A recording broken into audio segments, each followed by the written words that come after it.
Así dice la palabra de Dios, Mateo capítulo 6, versículo 5, y cuando ores no seas como los hipócritas, porque ellos aman el orar en pie en las sinagogas y en las esquinas de las calles para ser vistos de los hombres.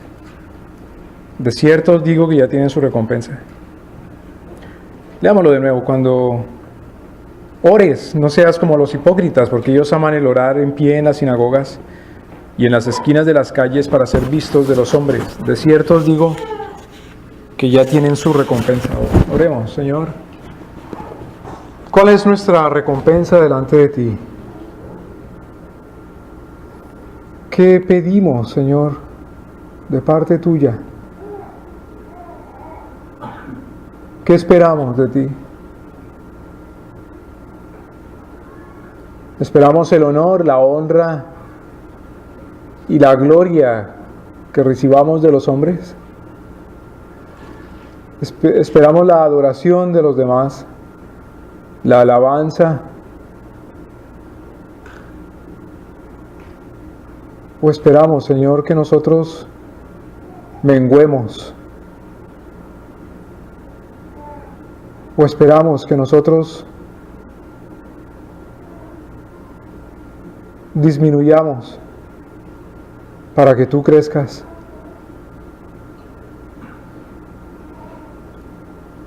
Ayúdanos a buscar tu recompensa, Señor, tu galardón, tu retribución. Ayúdanos, Señor, a ser sabios y prudentes, a saber, Señor, reconocer y dar honra a tus hijos, a los justos, a los piadosos, y a saber y reconocer y dar honra como Dios solamente a ti. Ayúdanos a buscarte, Señor, porque solamente en ti hay vida, solamente de ti hallamos. Danos el don, Señor Dios Santísimo, de discernir qué buscar de parte de ti, y cuándo y cómo y por qué. Guíanos, Señor, te pedimos en tu nombre, Jesucristo. Amén. Esta es la segunda vez que el Señor dice: ¿qué hacer delante de Dios para recibir la recompensa de Dios? Acordémonos la última vez, o cuando hablábamos de esta sección de la Escritura, decíamos que el Señor Jesús enseña, da una instrucción de cosas que se han de hacer, aún pueda que la gente vea, pero que el motivo principal por el cual nosotros hemos de hacer esas cosas, aunque la gente vea, aunque la gente observe, es para buscar primeramente la recompensa de nuestro Señor. Y habíamos dicho que observamos que el Señor habla de tres cosas. La primera es la limosna, la ofrenda que los hijos del reino dan por el reino y para el reino. La segunda es la oración y la tercera es el ayuno. Cuando leíamos acerca de la limosna, en el versículo 1, capítulo 6, versículo 1, dice el Señor: mirad que no hagáis vuestras limosnas delante de los hombres para ser vistos de ellos, de otra manera no tenéis recompensa de vuestro Padre que está en el cielo. Cuando pues des limosna, no hagáis tocar trompeta delante de ti, como hacen los hipócritas en las sinagogas y en las calles, para ser alabados de los hombres. Ahora leímos en el versículo 5: y cuando ores, dice, y entonces, como siguiendo esa misma tónica, siguiendo esa misma idea, también como cuando dan limosna, dice el Señor, aunque lo hagan y los vean los hombres, no hagan público de tal manera que los hombres vean y digan: wow, qué cosa tan maravillosa, y se lleven toda la honra de los hombres, sino que en su corazón esté honrar a Dios para ser recompensado por Dios. Asimismo, de esa misma forma también cuando oren, háganlo buscando el honor a Dios para ser recompensados por Dios. Y luego el Señor trata ese mismo tema en cuanto al ayuno. En el versículo 17, pero tú cuando ayunes, unge tu cabeza y lava tu rostro. Cuando ayunes, no pongas cara de muerto de hambre.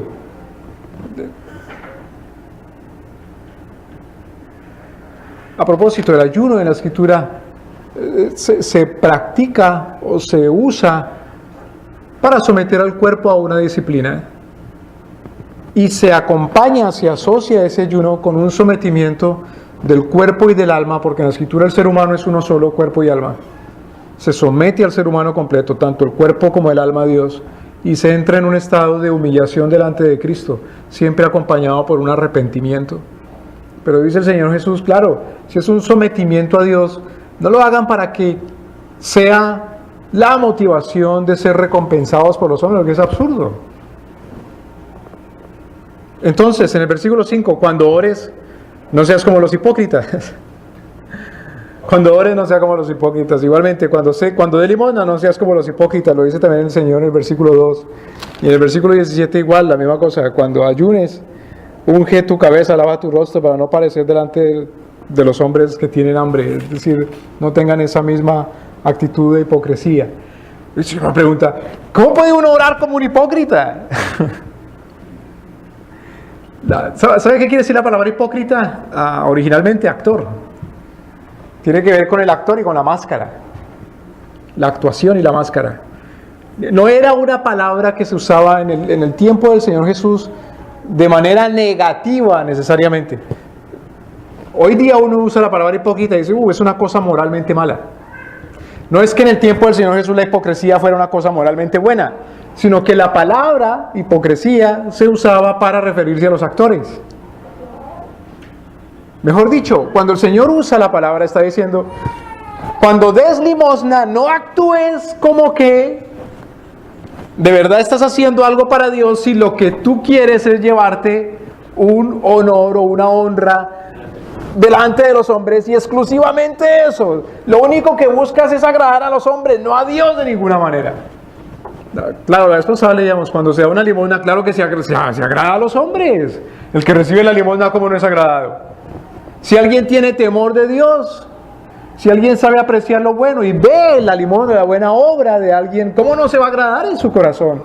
Eso es algo hermoso, es algo lindo. Cuando la Escritura dice, qué bello, qué hermoso es que habiten los hermanos juntos en armonía, es porque de verdad las buenas obras, la santidad, la justicia, produce en el corazón de los que aman, de los que temen a Dios, produce un agrado, produce un buen olor, produce algo medicinal, produce algo reconfortante.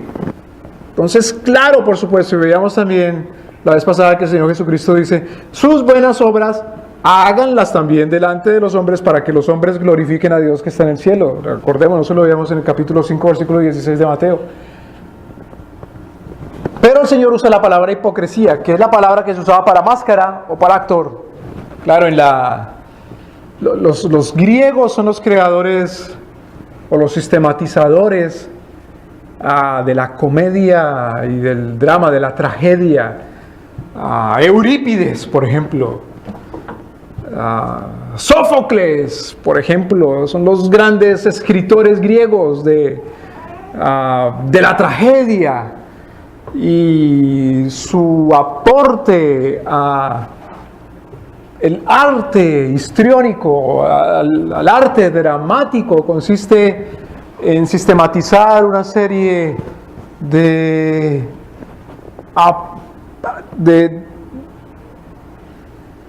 direcciones, de direccionamiento de cómo debe llevarse a cabo la puesta en escena.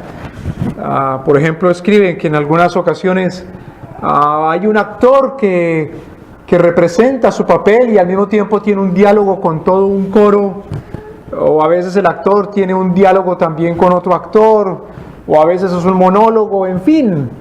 Esos son los aportes de Eurípides, de estos autores que personificaban ciertos caracteres en donde se expresa el dolor, la tragedia precisamente, en donde, hombre, pero es que es un actor,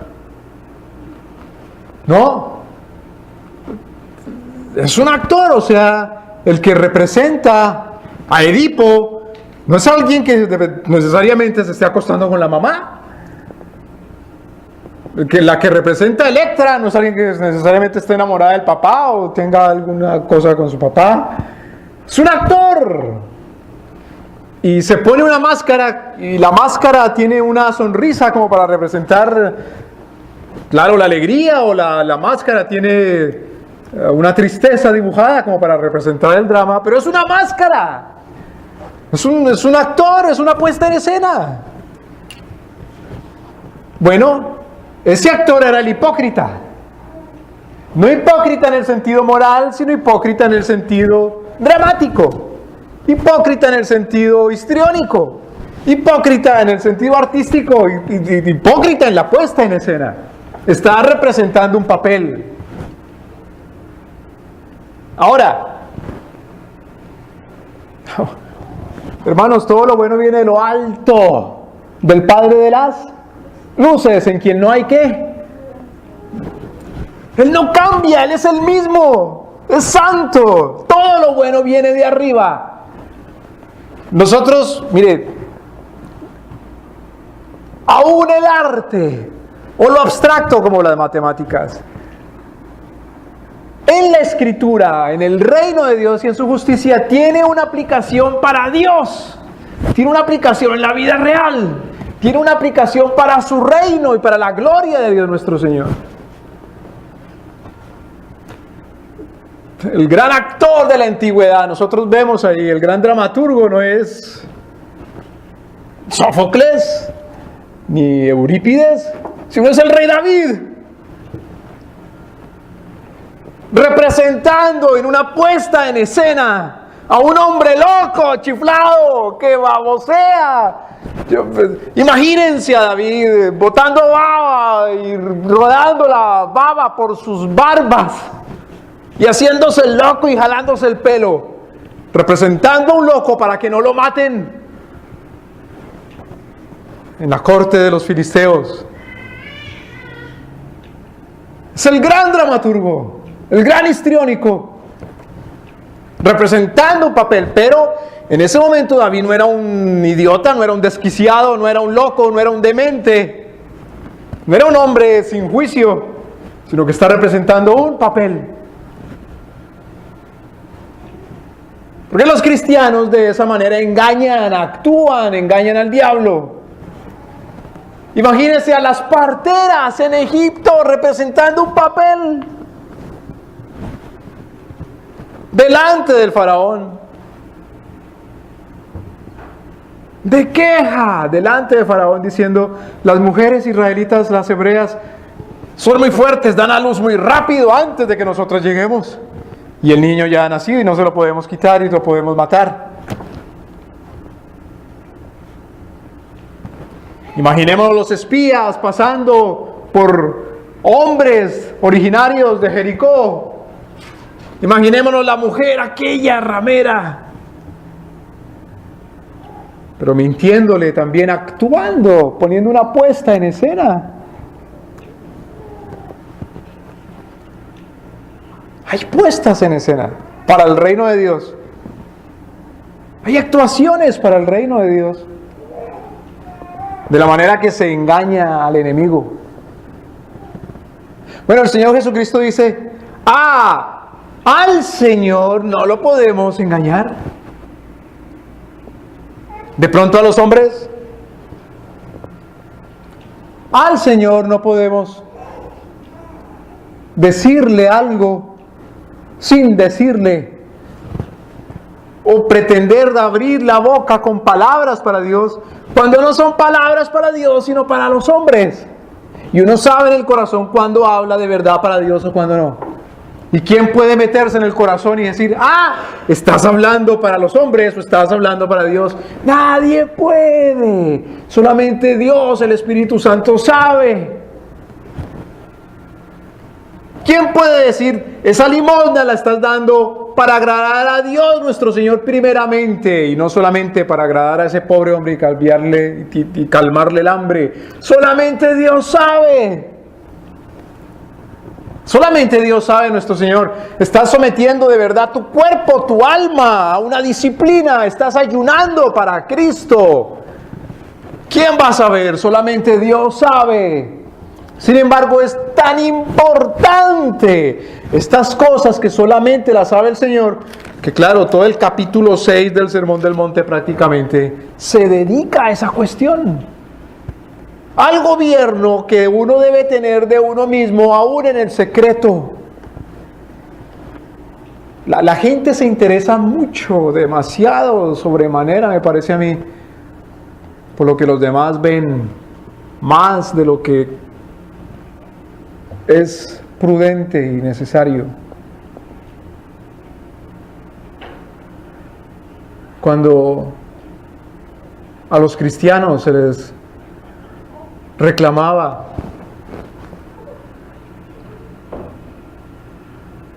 que eran ateos, imagínense eso, a los cristianos se les acusaba de ateos. ¿Por qué?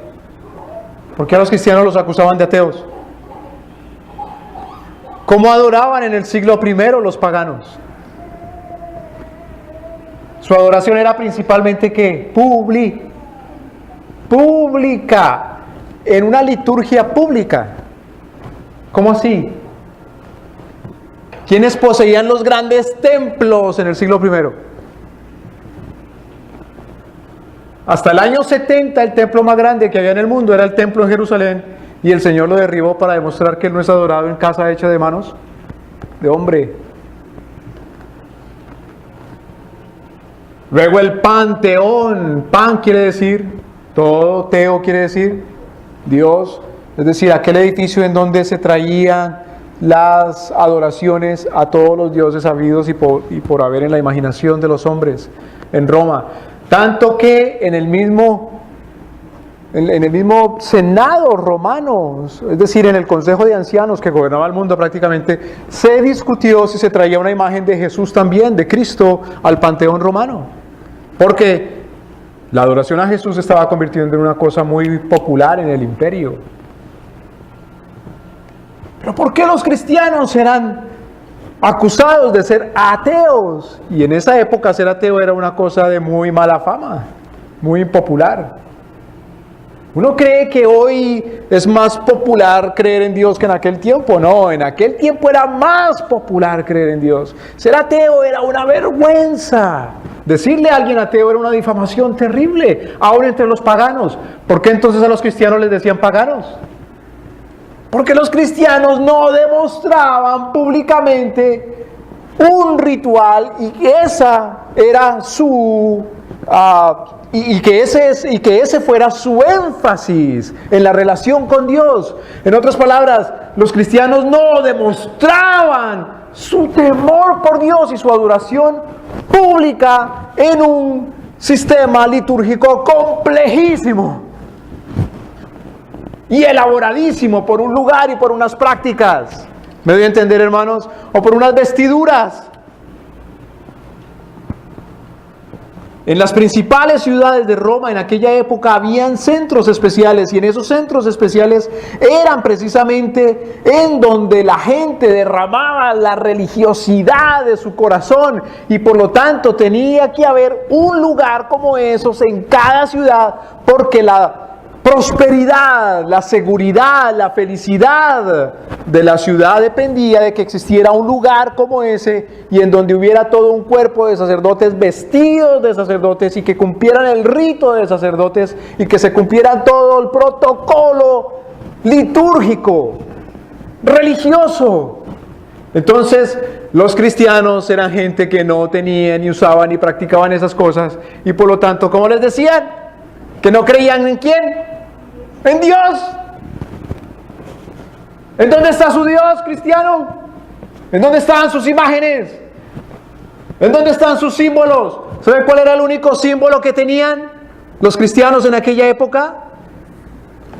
Un pescado bien simple de trazar un pescado simplemente con un solo trazo.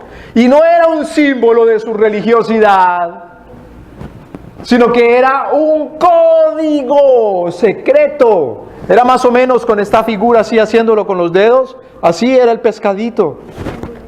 Sí, era, sube el trazo, hace una curvita que representa la cabeza, baja, pues representa el vientre del pez y sube otra vez para representar la aleta en la cola. Eso era todo, pero no era un símbolo que lo ponían como estos símbolos que hacen parte del lugar de adoración, sino que lo trazaban como un código para decir, mire, yo soy cristiano, pero que nadie sepa porque somos perseguidos. Por eso también tenían hasta apodos. Y a un tal Cefas, por ejemplo, porque ese era su nombre, o Simón, le decían Pedro, pero era un nombre en código, porque eran gente perseguida. A un tal Tomás, por ejemplo, le decían Dídimo, porque eran gente perseguida. Entonces, como no demostraban delante de los hombres toda una parafernalia, todo un protocolo, toda una liturgia pública, en donde levantaban públicamente los brazos y cantaban públicamente y tenía una forma de hablar tan particular litúrgica, sino que se caracterizaban era por ser ¿qué? Justos, santos, buenos, misericordiosos, valientes, capaces, amorosos. Eso era lo que los representaba como cristianos y por sobre todo fieles a Dios. ¿Cómo se demostraba su fidelidad a Dios? En que le tenían más temor a Cristo que a César. Es decir, más pendientes y preocupados por seguir la ley de Cristo que por seguir la ley de César. Y más dispuestos entonces a serle obedientes y fieles al Señor Jesús y a su ley y a sus decretos que a los decretos de César. Mire esto, hermanos. Hoy día la iglesia se escandaliza más porque hay gente dentro de iglesias que dice yo decreto y yo declaro, en lugar de escandalizarse más por aquellos hombres tiranos que dicen yo decreto y declaro para toda una nación que tienen la obligación de hacer esto. Eso que un hombre diga yo orando o pidiendo al Señor, yo declaro, pues sí, claro, es una torpeza, pero es algo al fin y al cabo que lo hace él ahí privadamente y que es menos peligroso que un hombre que le dan el poder de decretar y declarar leyes que no son las de Dios. Y tan valiente la iglesia o tan valiente los cristianos de sana doctrina que escogen bien a sus enemigos o a sus enemiguitos. Y escogen como enemigo más bien a ese que dice yo declaro y yo decreto ahí privadamente y torpemente. Pero no se dan cuenta que su enemigo es el que dice yo declaro y yo decreto en contra de Dios nuestro Señor leyes que no son de Cristo. ¿Cuándo nuestro Señor dice entonces? Cuando ores, no seas como los hipócritas. Es decir, no actúen. La oración, la limosna y el ayuno son parte fundamental, importantísima de la vida cristiana.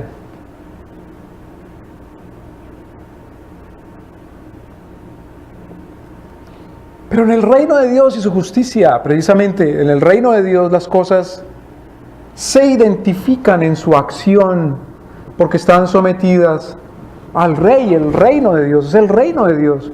¿Y cómo se sabe si están sometidas al reino de Dios? Porque entran a una categoría, las cosas, las acciones de los hombres, una categoría moral y una categoría según el pacto de Dios nuestro Señor.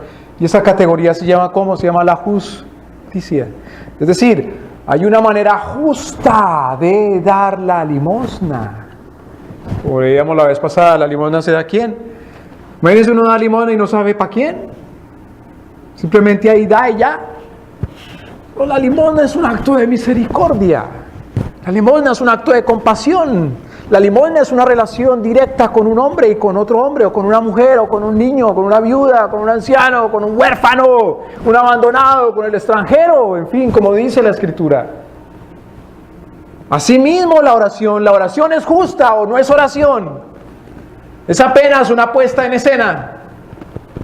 Es apenas una hipocresía, es apenas una máscara, es apenas un drama.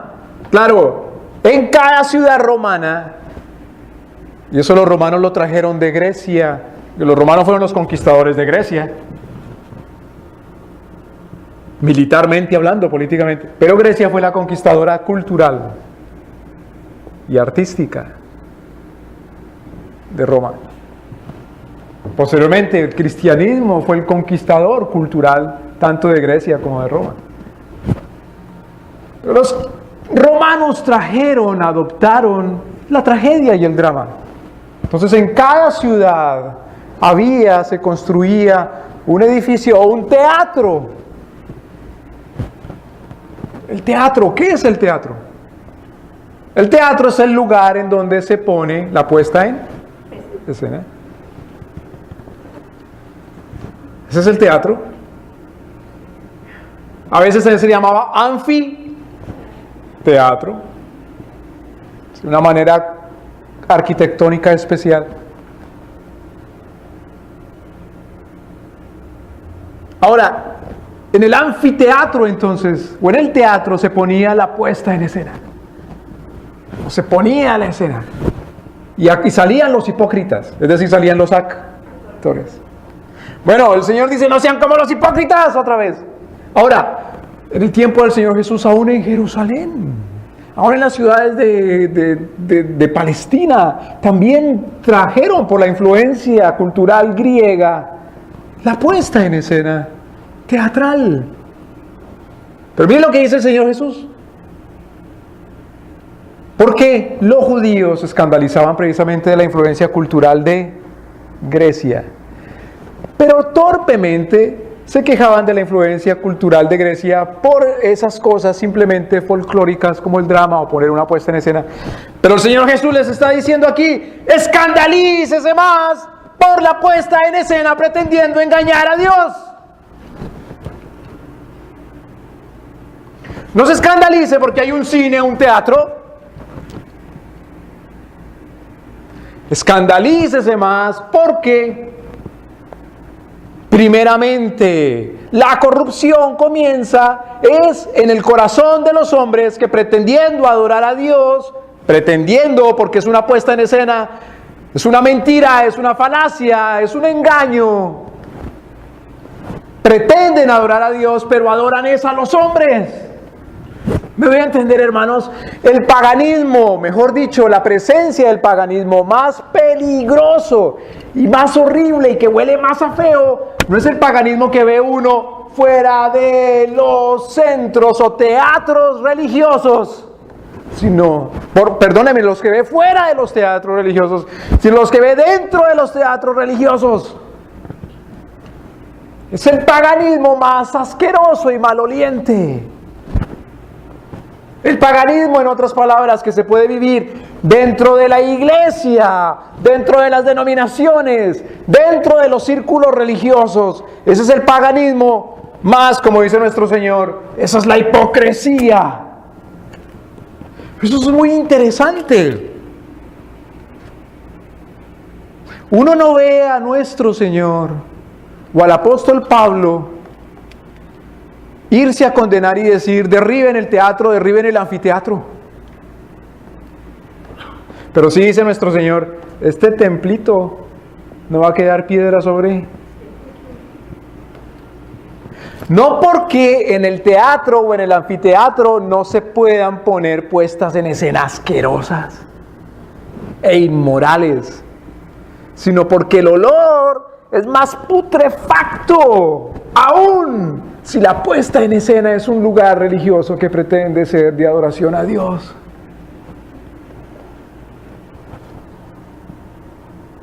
El olor es más putrefacto, es más podrido, es más mortecino. Si la puesta en escena es en un círculo que pretende ser de adoración a Cristo y no lo es.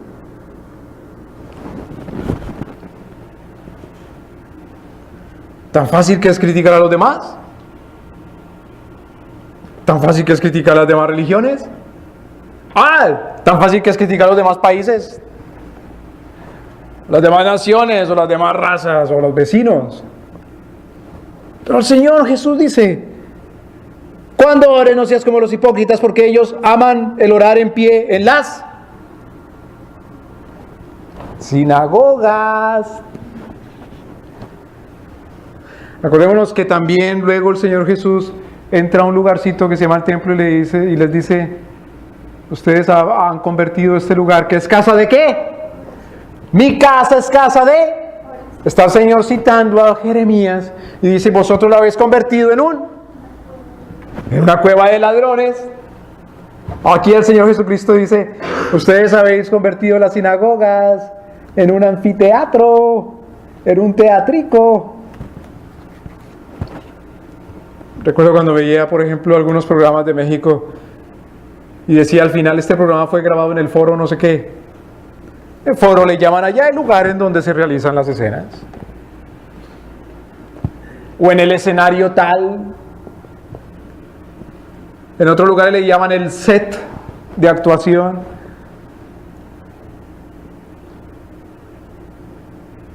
Ellos aman el orar en pie en las sinagogas. Pero la cosa es que el Señor Jesús les dice: esa hipocresía la han trasladado también y la han llevado a la calle.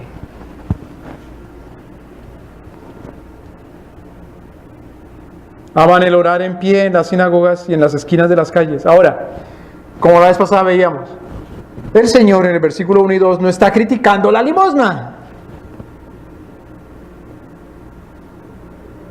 Ni está criticando el Señor que se haga una buena obra en público, sino que el Señor critica, el Señor juzga, el Señor condena hacer las cosas para ser alabado por los hombres.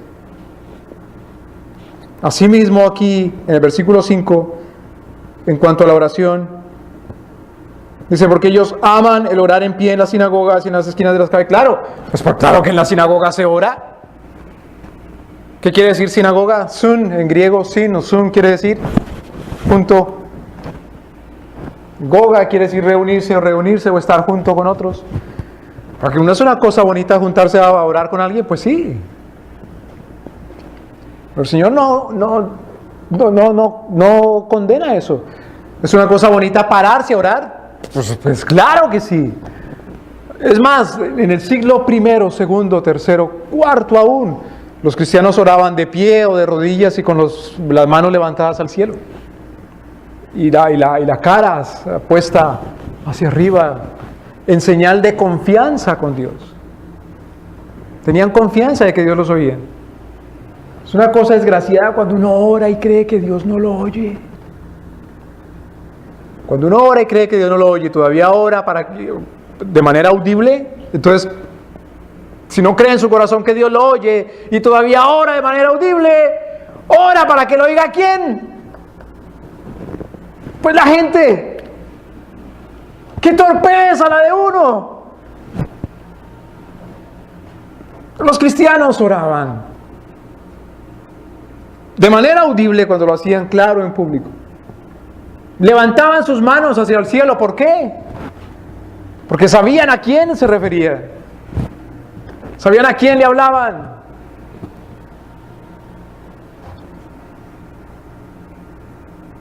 Mire, hay toda una simbología en la manera como uno se para y le habla a alguien, a algo y a lo sagrado. Cuando la gente levanta la mano y hace un juramento, ¿quiere decir que el juramento lo hace delante de quién? ¿Solamente de los que lo oyen? ¿Con las orejas de carne? Si levanta la mano, quiere decir que lo está haciendo ese juramento de manera solemne y que lo está oyendo ¿quién también? Dios nuestro Señor. Cuando la gente levanta las manos frente a una bandera, Es porque da señal de que lo está oyendo ¿quién también? De que lo está oyendo Dios. Pero en aquel tiempo la gente levantaba las manos delante de César, o hace unos 50, 60, 70 años, la gente levantaba las manos delante del Führer. ¿Se acuerda quién era el Führer? El líder del pueblo, el tirano. Claro, los cristianos oraban y levantaban sus manos. Y lo hacían con alegría y con confianza. No por eso sin temor en su corazón. Pero el Señor entonces no critica el orar en público o el orar en voz alta o el pararse. ¿Cuál es la condena del Señor? Para ser vistos de los hombres, de cierto os digo, ya tienen su recompensa.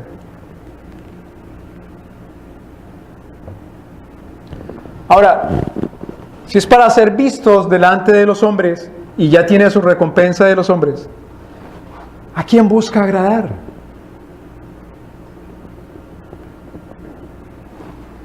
Si la mayoría de oraciones las hace uno delante de los hombres, es porque no está diciendo lo que tiene que decir. Porque es que uno delante de los hombres no se atreve a decir todo. ¿O sí?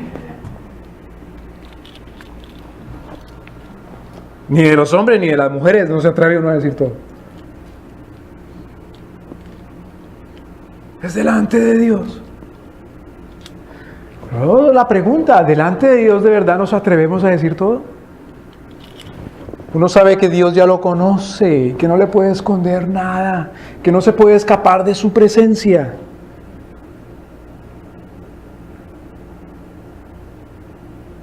Mire el Salmo 139.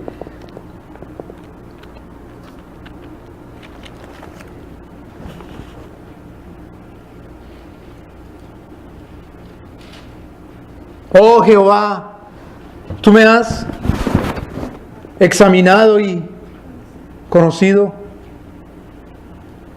Tú conoces mi sentarme y mi levantarme, desde lejos entiendes mis pensamientos. Mi andar y mi acostarme has rodeado. Y todos mis caminos te son conocidos. ¿Qué quiere decir eso? Cuando uno la embarra con la gente, la mayoría de las veces dice, ¿fue sin qué? ¿Fue sin querer queriendo? ¿Fue sin culpa? ¿Fue sin intención? Ah, el Señor sabe de verdad cuál es la intención de uno.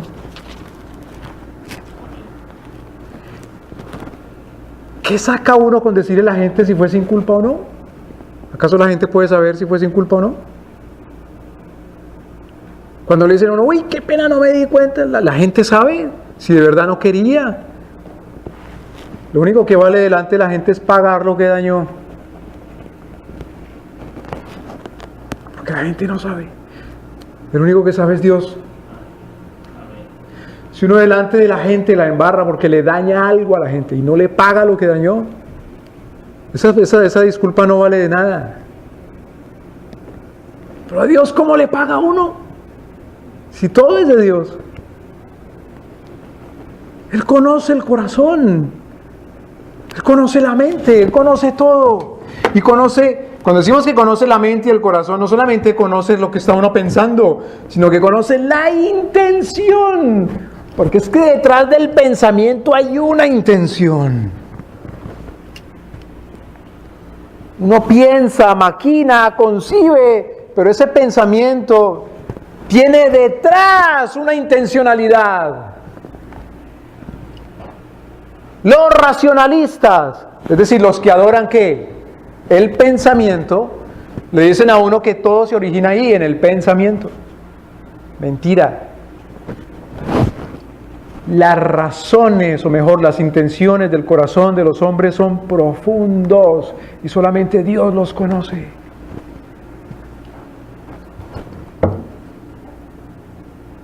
Versículo 4, pues aún no está la palabra en mi lengua.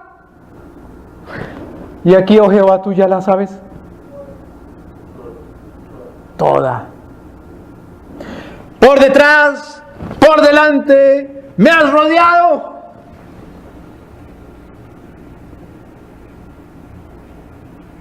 Sobre mí pusiste tu mano, tal conocimiento es muy maravilloso para mí. Alto es y no lo puedo comprender. Lo opuesto es de nosotros para con Dios. Hasta la minucia, hasta lo particular, hasta lo más profundo, hasta cada razón, hasta cada una de las intenciones de nuestro Señor, ¿las conocemos nosotros? De ninguna manera. En cambio, Él sí para con nosotros conoce de manera tan general por un lado, tan particular por otro lado, tan profundo y tan alto y tan ancho, absolutamente todo pensamiento e intención y sentimiento y emoción, que no podemos huir de nuestro Señor. ¿A dónde me iré de tu espíritu? ¿A dónde huiré de tu presencia? Si subiera a los cielos, ahí estás tú. Si bajara a la tumba, si fuera al infierno, ahí estás tú, en todas partes. Bueno, por eso, otra vez volviendo a Mateo capítulo 6, nuestro Señor dice, cuando oren no seas como los hipócritas, porque ellos aman el orar en pie en las sinagogas y en las esquinas de las calles para ser vistos de los hombres. De cierto digo, ya tienen su recompensa. Hermanos, si uno ora, si las oraciones de uno son principalmente lo que uno dice con la boca, en voz alta, para que la gente oiga, uno no está orando, porque uno no está diciendo todo lo que le tiene que decir a Dios, porque uno no se atreve a decirlo todo, a confesarlo todo, a humillarse todo, a derramarse delante de los hombres. Ni tiene por qué. Tampoco tiene uno por qué.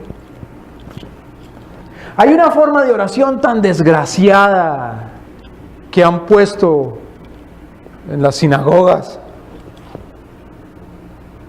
y ponen a la gente a confesar y a decirle todo lo que solamente le debe confesar a Dios. Y se tiene que confesar aquí delante de todos nosotros todo. Eso solamente es para los oídos de nuestro Señor.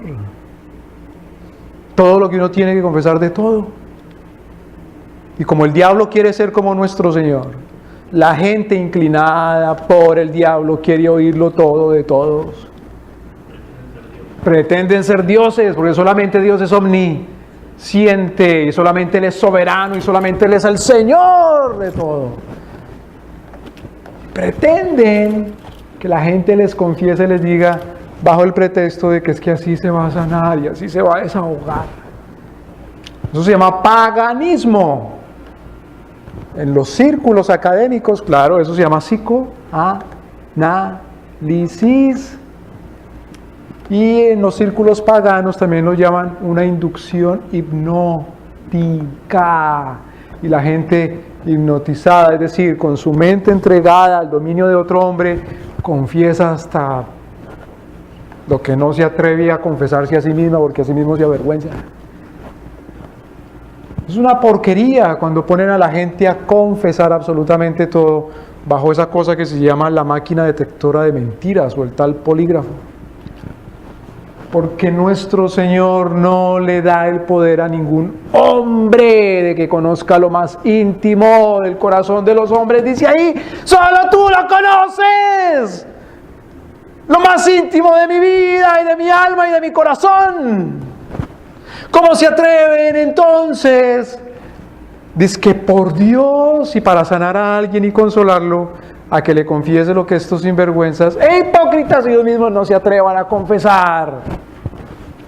Y es un tonto, un imbécil, aquel que cae bajo esas garras y se somete así a decirlo todo.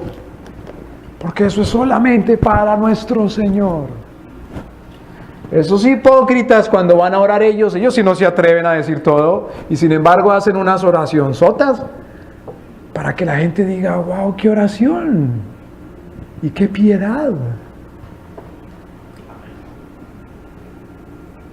Pero son unos usurpadores del poder de Dios y de la honra que solamente Dios tiene, y son unos ladrones de la intimidad de las personas.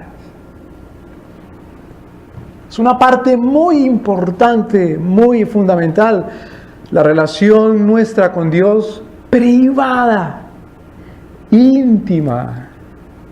Sobre esa relación se basa la pública, no al revés. La privada es la más importante. Por lo tanto, la justicia privada es la más importante, no la justicia pública. Cuando viene el reino de Dios con poder en la vida de los hombres, primero viene el reino de Dios con poder íntimamente en los hombres. Y luego sí se manifiesta de manera pública. Pero para que se manifieste de manera pública en la publicidad de la comunidad, antes se manifiesta primero privadamente en su propia vida individual y luego en la privacidad de su propio hogar. Y en la privacidad y la intimidad de su propio círculo íntimo. Y luego sí en lo más público, en lo más periférico. Los paganos quieren poner énfasis en lo periférico, en lo más general, es decir, en las apariencias. Por eso los cristianos les decían que eran ateos, porque no aparentaban, como los paganos, esa religiosidad. ¿Qué van a creer en Dios? Mira el tipo de edificio y templo que tiene, una nada. ¿Qué va a decir que va a creer en Dios? Muéstreme todo su complejo sacerdotal, a ver. Muéstreme las vestiduras de sacerdote que tiene. Muéstreme la institucionalidad sacerdotal. Muéstreme las escuelas de sacerdotes, que hoy día le llaman seminarios, que tiene. Muéstreme la corporación y toda la estructura corporativa, institucional que tiene. Muéstreme toda la complejidad ritual y ceremonial y la exactitud del rito que tiene. ¿Qué cosas tenían los cristianos por mostrar? Todo. Claro, los cristianos decían, no tengo esto ni aquello, pero lo que tengo, te doy. ¿Qué tenían los cristianos por mostrar? El poder de Dios. Pero el poder de Dios no es en la apariencia. El poder de Dios es en la realidad. Aún para escenificar dramáticamente, tenían el poder de Dios para salvar vidas, como cuando David salva la suya porque pone una puesta en escena. Tenían el poder de Dios para curar, para sanar. Tenían el poder de Dios para socorrer al desvalido. Tenían el poder de Dios para rescatar al abandonado, al niño, al huérfano, al desnudo, al desgraciado, al miserable. Tenían el poder de Dios para perdonar. Tenían el poder de Dios para perseverar. Tenían el poder de Dios para juzgar con justicia. Para juzgarse mutuamente. Tenían el poder de Dios para vivir. Mientras que aquellos otros, mire, un centro importante religioso, por ejemplo, del paganismo en la ciudad de Corinto era el templo de Afrodita. Todos los visitantes de Corinto, para que les fuera bien en los negocios, porque los visitantes de Corinto eran principalmente comerciantes, que estaban en el istmo de Corinto. ¿Qué es un istmo? Es una franja de tierra muy delgadita entre dos, ¿qué? Como el istmo de Panamá, entre dos mares, muy apropiado para abrir un canal. Entonces en el istmo de Corinto, que está ahí comunicando la península del Peloponeso y Grecia, la península helénica, ahí en el istmo de Corinto, esa ciudad recibía infinidad de gente de todas nacionalidades, sobre todo comerciantes. Pero para que les fuera bien a los comerciantes tenían que pagarle un tributo, una ofrenda, un servicio a la divinidad de Corinto. ¿Cuál era la divinidad de Corinto? Afrodita, principalmente. ¿A dónde se adoraba la divinidad de Corinto? En el templo de Afrodita. ¿Y en qué consistía su adoración? En un ritual sexual. Entonces todo el cuerpo sacerdotal eran principalmente prostitutas y prostitutos, rituales, esclavos y esclavas, sexuales, esclavos y esclavas, es decir, no era por paga. Cuando las mujeres se casaban, antes de su matrimonio iban a pagar también su tributo ahí sexual.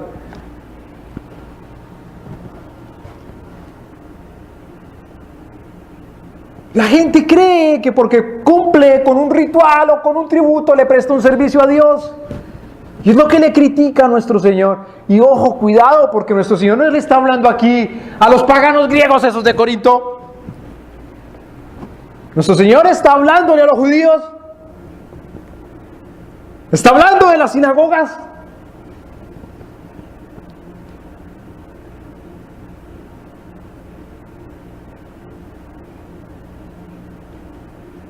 ¿Sabe, hermano? Yo no sé por qué le llaman a las reuniones de los domingos un servicio. Porque ¿qué se le sirve a quién?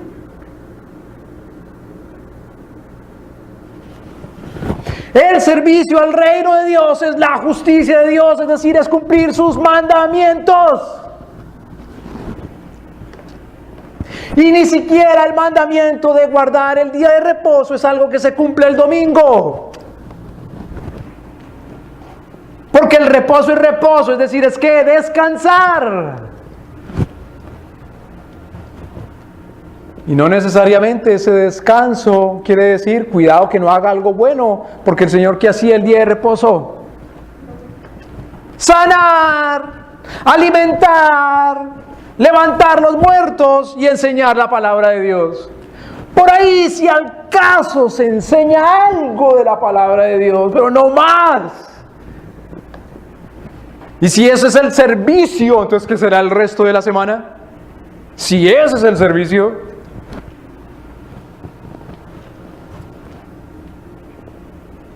¿Cuál es el déficit? Es decir, ¿cuál es la deuda que se tiene para con Cristo entonces? Si ese es todo el servicio que se le da. Es que es un servicio de adoración.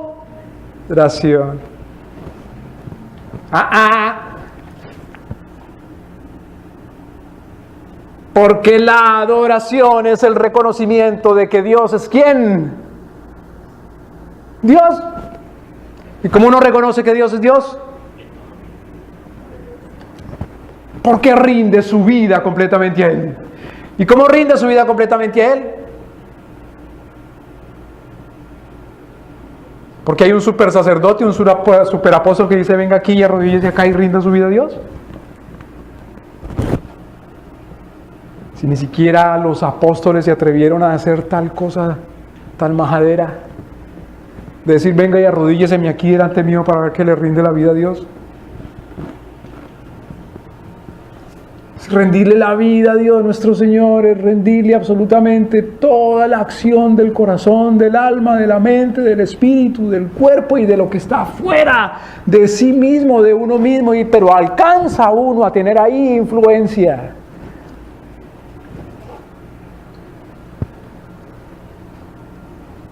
La oración entonces es una puesta en escena. Si no tiene, primero que todo, esa manifestación de fe en cuanto a que Dios lo oye y lo ve todo. Pero no es la oración una hipocresía solamente por el hecho o por el solo hecho de que se diga públicamente, no. Mejor dicho, hermanos, mire, si uno ora públicamente, pero no le ha dicho privadamente lo que tiene que decirle a Dios nuestro Señor, si no le ha derramado el corazón privadamente a Dios nuestro Señor, Dios sí sabe.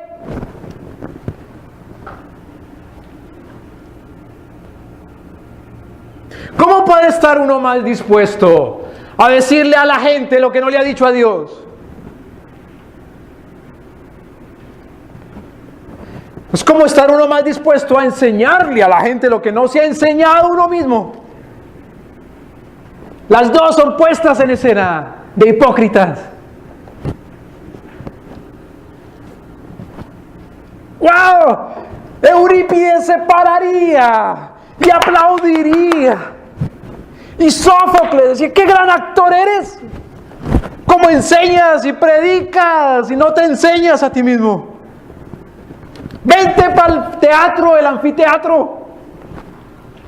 No necesitas máscara ni de la tragedia ni del drama. Y si escucha nuestras oraciones. Eurípides. Y Dios le da la capacidad de ver lo que solo Dios ve. ¿No nos daría el primer papel protagónico?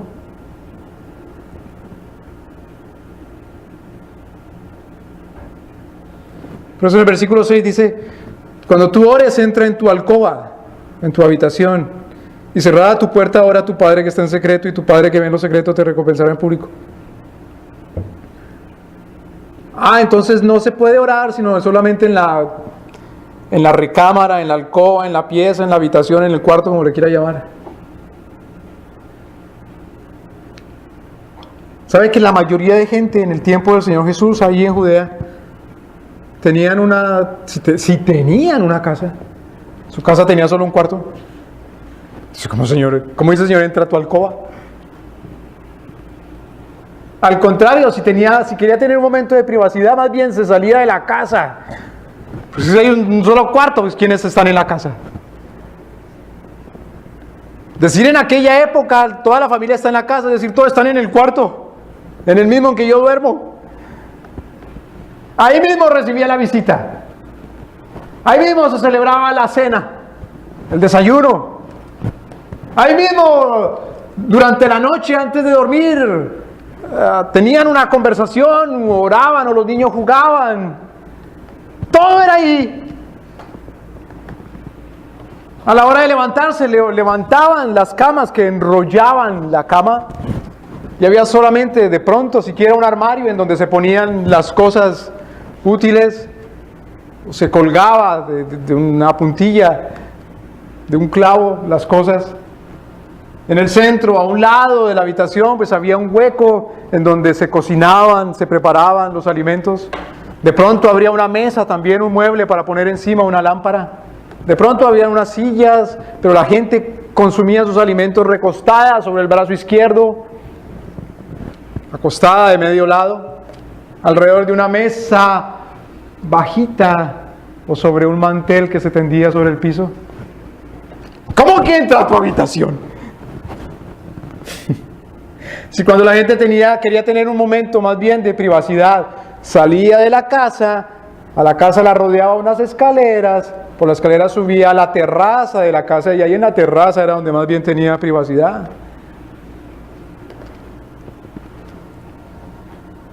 ¿Cómo que entra a tu habitación? Lo que está queriendo el Señor decir es tu intimidad. Hablar con Dios es una cosa íntima, aun cuando lo hagas en público. Inevitablemente la gente oye, pero la gente oye no para que sea una conversación entre gente y gente. En el desarrollo otra vez del arte dramático, primero comenzaba simplemente las puestas en escena original, era solamente un diálogo entre un solo actor y un coro de personas. Luego ya añadieron otro coro, tanto a un lado como al otro lado del escenario, y los coros hablaban entre ellos, y el actor también hablaba o recitaba sus líneas para con el coro, había ese diálogo, y luego ya era actores entre actores, y luego muchos actores, en fin. Pero no era un diálogo con los dioses.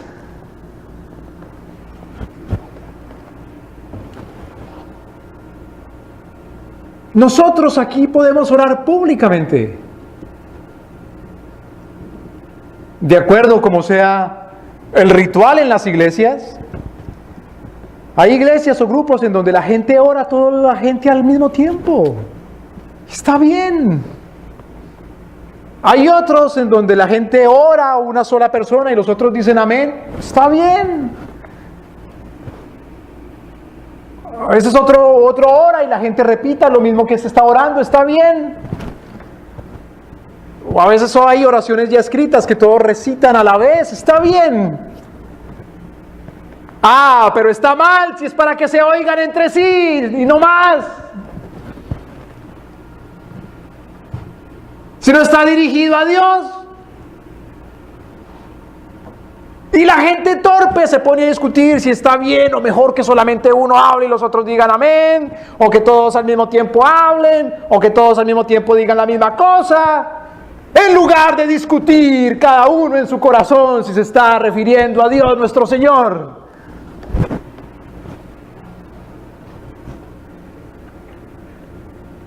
Pero eso es solamente la oración de un rato. Que muy poca gente está a no ser que esté en una cárcel continuamente las 24 horas del día, juntamente con otro, sin tener absolutamente ninguna intimidad ni privacidad. Claro, la gente dice, yo no sé cómo orar. La Escritura dice que es el Espíritu Santo el que nos enseña a orar. No crean, hermanos, esa tontería, esa bobada de que un ser humano le enseña a otro a orar.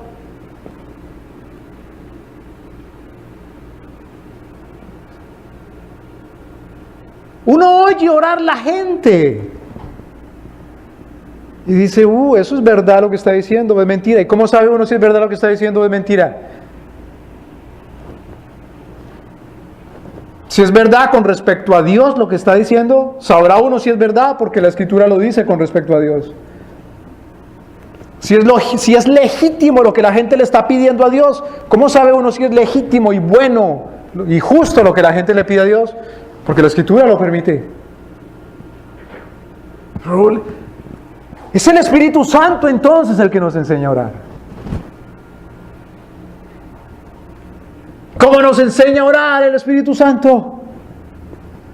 Nos enseña a gemir. A gemir. Es que las palabras que se usa, mire, en sinónimo, vamos al libro de Primera de Timoteo.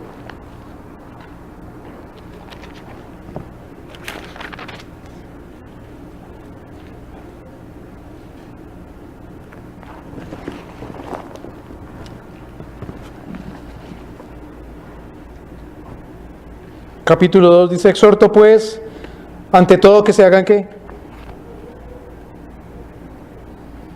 ¿Que se hagan qué? Ahora, ¿qué es un ruego? Es una súplica. ¿Qué es una súplica? Es un acto de humillación. La oración es un acto de humillación.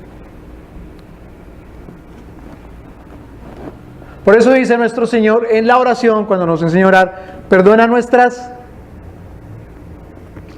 qué? ¿Nuestras qué? Originalmente nuestras deudas.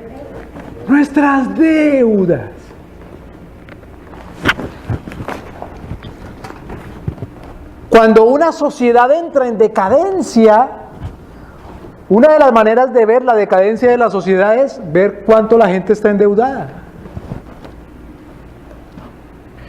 Cuando el pueblo de Israel entra de Egipto a la tierra prometida, ¿cuál es la deuda económica y financiera que tienen? Es decir, cuando son libres, ¿los libera de qué? De la esclavitud. Cuando entran a la tierra de Israel, ¿cuál es la deuda que tienen, hermanos? Financiera.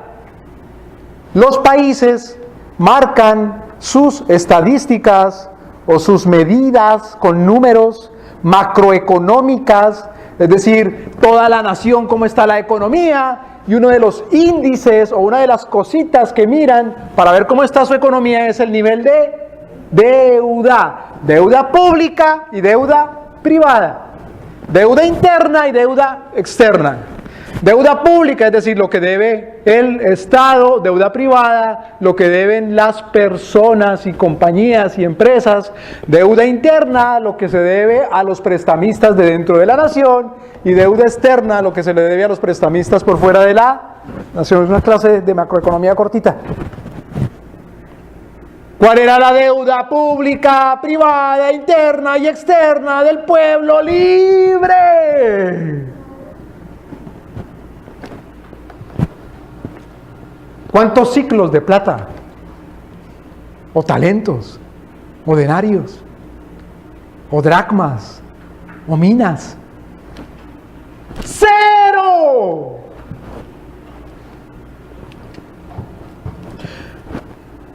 Uno no puede venir y decir, vengo a que me perdone. Bueno, sí, lo perdono. ¿Que le perdone qué? La deuda. Así, ¿no? Exigiendo y pidiendo, perdóneme la deuda. Ajá. Bueno, ¿y qué me deja? ¿Me deja un hijo? ¿Me deja 30 años de su vida? ¿Me deja 20? ¿Me deja 15? ¿Me deja la mitad de su salario? ¿O el 40? ¿O el 30? ¿O el 20? ¿O el 10? ¿O el 15%? ¿Qué me deja? La oración es una súplica, porque estamos en deuda con Dios. No puede uno exigir nada. Siempre nosotros para con Dios estamos en rojo. Pero hermano, ¿cómo dices eso si la Biblia dice que Cristo pagó por nuestros?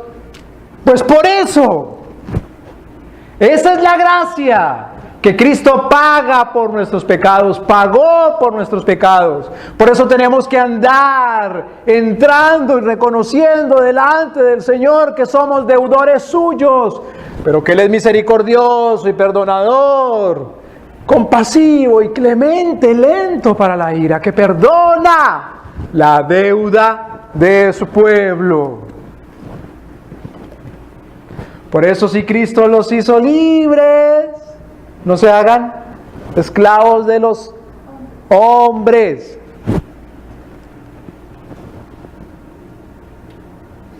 Cristo envía a predicar el Evangelio, las buenas ¿qué?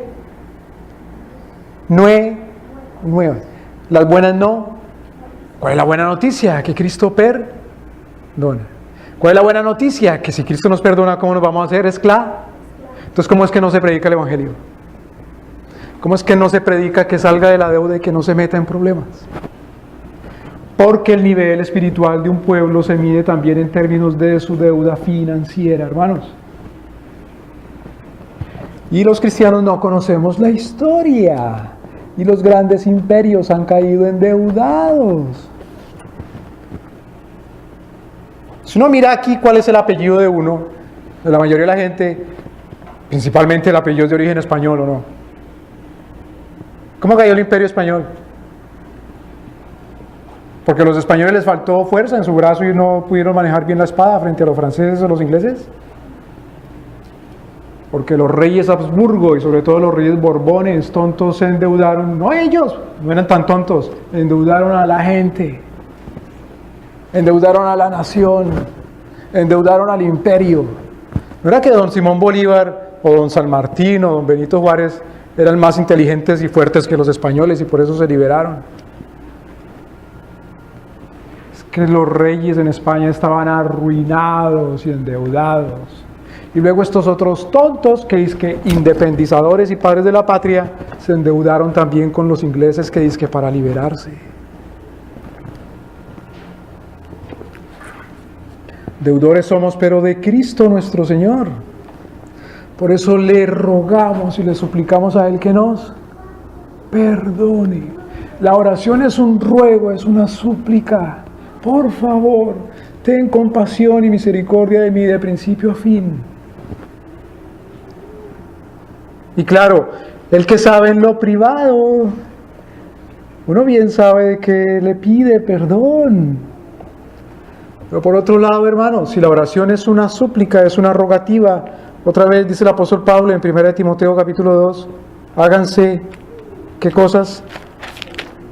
Háganse rogativas, es decir, súplicas, oraciones, intercesiones, acciones de gracias, oración, intercesión. ¿Cuál es la petición? El Señor Jesucristo nos enseña. No hay tiempo para mirar toda la oración de Cristo, la oración del Señor, el Padre nuestro. El Señor primeramente enseña unas peticiones para con Dios y luego unas peticiones para con los hombres, o que tienen que ver ya específicamente con uno. Primero para con Dios, primero. ¿A quién se dirige? Padre nuestro que estás en el cielo. ¿Cuál es la primera petición? Que tu nombre sea santificado. Que tu nombre sea santo, Señor. Que tu nombre sea reconocido. ¿Cómo es que yo no te reconozco?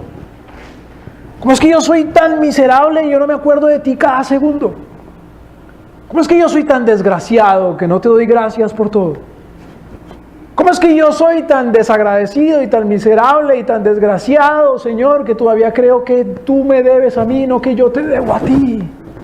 ¿Cómo es que soy tan malo y tan impío que no te puedo servir absolutamente en todo y serte obediente en todo? Santifica tu nombre, porque yo soy malo, pecador, negligente, desobediente.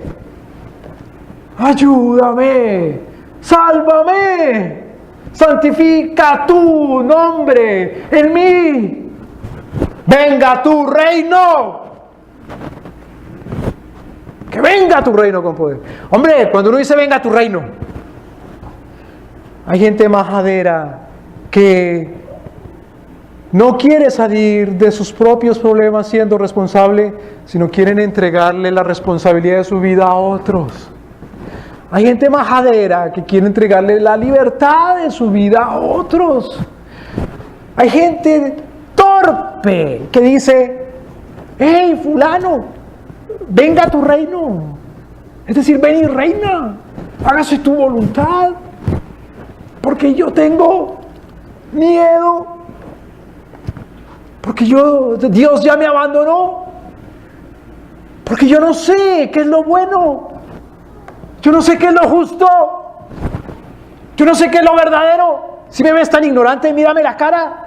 Mírame los ojos, mírame la ignorancia que tengo, que no sé qué es lo justo y lo injusto, lo bueno y lo malo. Tú, ven con tu reino, tráeme tu ley, tráeme tu justicia. Pero el Señor nos enseña a pedir, suplicar, venga tu reino, es decir, hágase tu voluntad, hágase tus mandamientos. Sálvame de la maldad, de la injusticia, solamente cumpliendo tu voluntad. Luego, después de la santificación, santifica tu nombre, venga tu reino y hágase tu voluntad. Son las demás peticiones que tienen que ver ya directamente con uno. Dame de comer. Dame de comer, Señor, dame el pan hoy. Es una cosa impresionante. La fe en el sentido providencial de la vida se manifiesta poderosamente cuando el ser humano confía que el Señor le alimenta mañana. Al llegar a un grado tal de bendición del Señor que la gente tiene para comer no solamente hoy, sino mañana, es que el Señor ha manifestado su misericordia, su caridad, su amor, su bondad de una forma tan grande que la gente puede decir, mire, tengo para comer hoy, déjeme miro, sí, y mañana, sí hay para mañana, y para pasado mañana, quién sabe, déjeme ver, no, también, y para el próximo domingo, también o no, sí, wow, qué cosa tan maravillosa, que el Señor dice, danos cuando el pan, ¿de cuándo? ¿De cuándo? De hoy. Danos hoy el pan diario. Y todavía me quejo que no sé mañana, ni pasado, ni en un mes. Cuando dice Pablo, oren con acción de gracias. El pueblo cristiano, miserablemente desagradecido e inconforme. ¿Cómo se atreve uno a llorar? ¿Cómo se atreve uno a estar triste porque no sabe mañana? Sí, precisamente. La pastilla, la píldora, la receta para la incertidumbre del mañana es la fe.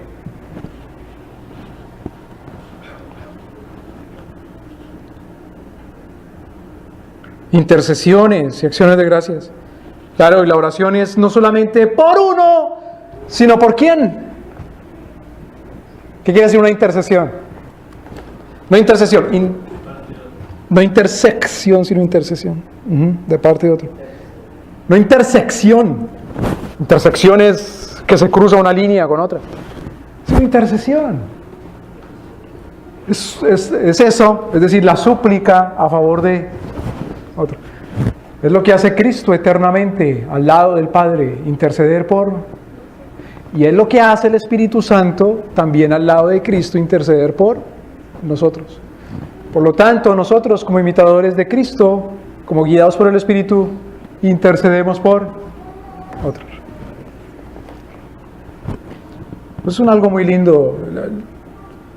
La oración, por eso, no está separada de la vida cristiana.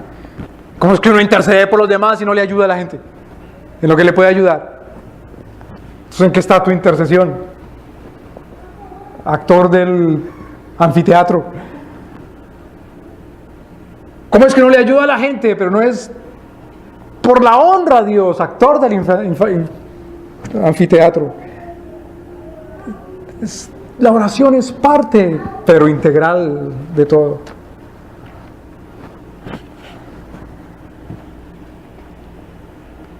Hermanos, que Dios nos enseñe a orar. Y Dios nos enseña a orar en la medida que lo conozcamos a Él. Y lo conocemos a Él en la medida que tenemos comunión con Él. Y tenemos comunión con Él en la medida que le buscamos en su palabra y hacemos su voluntad. Su voluntad que es justa. Amén.